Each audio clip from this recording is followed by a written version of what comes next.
And we are back. Thank you very much. So what are your company values? What are some morals you live by? Well, morals I live by are a little bit different than maybe a little bit different than our company values.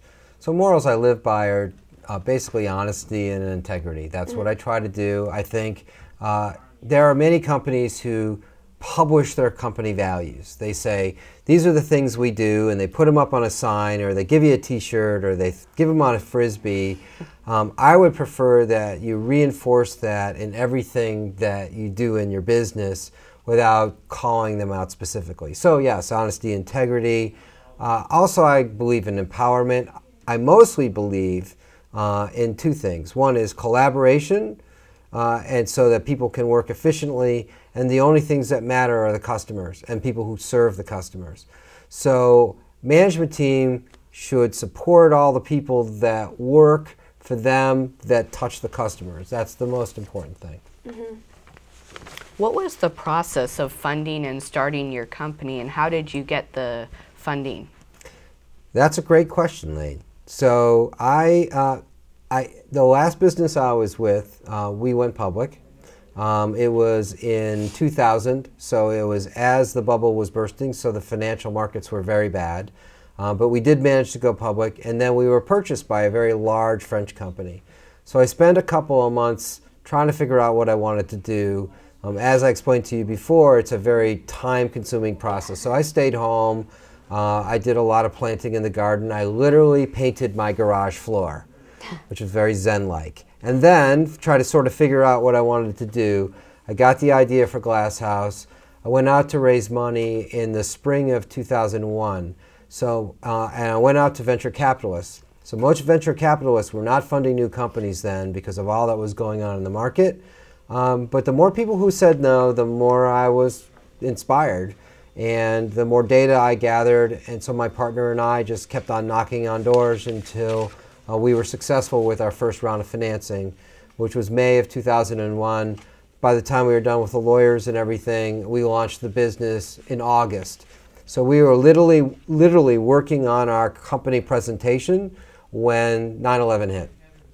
So, which also obviously sent the economy into a bit of a scramble as well. So the company's actually gone through several fairly tough economic cycles.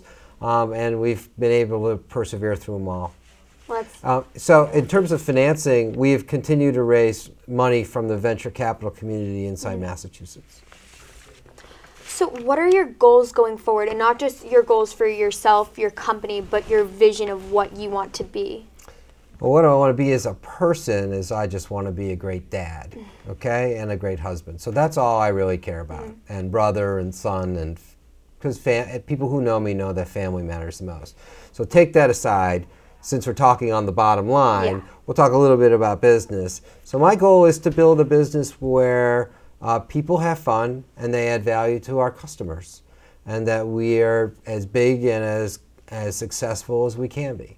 That's all I care about. I don't have a plan for world domination. I don't have a plan for how many offices we have. I don't have a plan for how much money I need to make. I don't have any of that. I have a plan to build a business that matters. And if you do that, all the rest of the stuff will happen if it's important to you.